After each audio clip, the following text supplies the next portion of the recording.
కల్లూరు నివాసి అయిన మేకల గోపాలరావు తన వారసత్వపు ఆస్తిని వేరే వాళ్ళు విజయలక్ష్మి కుమారుడైన తన మేనల్లుడు వేరే వాళ్ళకే అమ్మటం జరిగింది. ఇది తెలియగానే వెంటనే పోలీస్ స్టేషన్కు కంప్లైంట్ చేయడం జరిగింది. స్థలం అయితేనేమి, ఇల్లు అయితేనేమి వారి పేరుతో ఇప్పటివరకు కూడా ఇంటి పన్నులు, నీటి పన్నులు, కరెంటు బిల్లులు కట్టడం జరుగుతుందండి. అటువంటి దాన్ని మాజీ సర్పంచ్ భర్త గారైన లక్నేని రావు గారు, దార్నాసి బాలరాజు గారు విలేకరిని చెప్పుకుంటున్నారు. వారు మా వదిన గారిని మల్టిప్లేట్ చేసి వారికి అనుకూలంగా రిజిస్ట్రేషన్ చేయించుకోవడం జరిగింది. మొదట ఒక వ్యక్తికి, తర్వాత వేరే వ్యక్తికి ఒకే అసెస్మెంట్లను 2 నెంబర్లు ఇచ్చి ఒక ఇంటి నెంబరే ఉండాలి కానీ వేరు వేసి రిజిస్ట్రేషన్ చేయించారు. ఆ లక్ష్మీరావు గారు స్వయంగా వారి పేరుతో రిజిస్ట్రేషన్ చేయించుకోవడం జరిగింది. మరి భవిష్యత్తులో ఎవరు కూడా ఇలాంటి అన్యాయం జరగకూడదు, మాకు న్యాయం జరగాలని చెప్పి మేము ఖమ్మం కలెక్టర్ గారి వద్ద మనం గ్రీవెన్స్లో సోమవారం నాడు దరఖాస్తు చేయడం జరిగింది. దాని మీద సోమవారం ఉదయం 11 గంటలకి కల్లూరు గ్రామ పంచాయతీ హాజరు కావాలని ఎండిఓ గారు మాకు నోటీస్ ఇష్యూ చేయడం జరిగింది. సోమవారం నాడు మేము అక్కడికి వెళ్ళి మరి అక్కడ ఏం మాకు న్యాయం చేస్తారో చూసి న్యాయం జరిగినట్లయితే మరలా ప్రెస్ మీట్ పెట్టి మా యొక్క బాధలను మీకు తెలియజేసుకుంటాం. మాకు న్యాయం చేయాలని కోరుతున్నాం. తీసుకోకపోతే వారు సూచనలు ఏంటంటే బంద్ చేసింది, తీసుకోలేదు.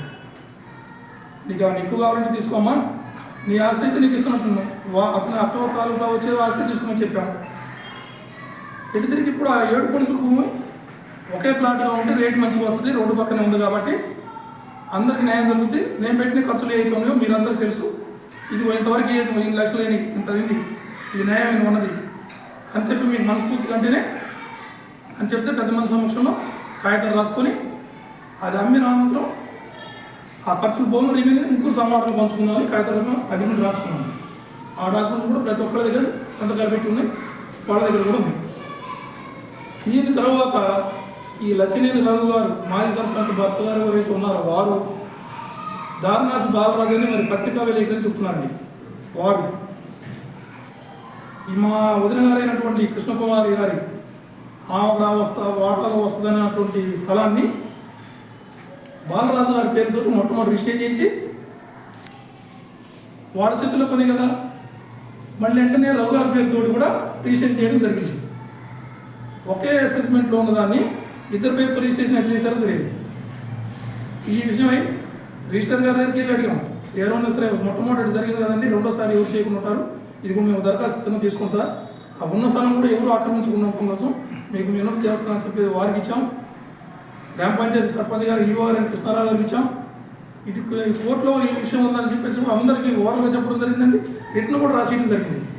ఆ డాక్యుమెంట్స్ కోర్టులో 2021లో ఉంటే వీళ్ళు ఎలా ఉన్నారండి, కోర్టులో పెండింగ్లో ఉందని కొనకూడదు కదా.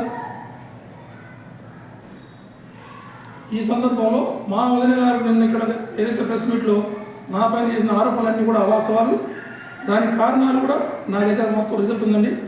అసలు ఈ ఆస్తి ఇంత లేటు చేయడానికి గల కారణం ఏంటంటే మా వదిన గారు వారి పర్సనల్ విషయం అది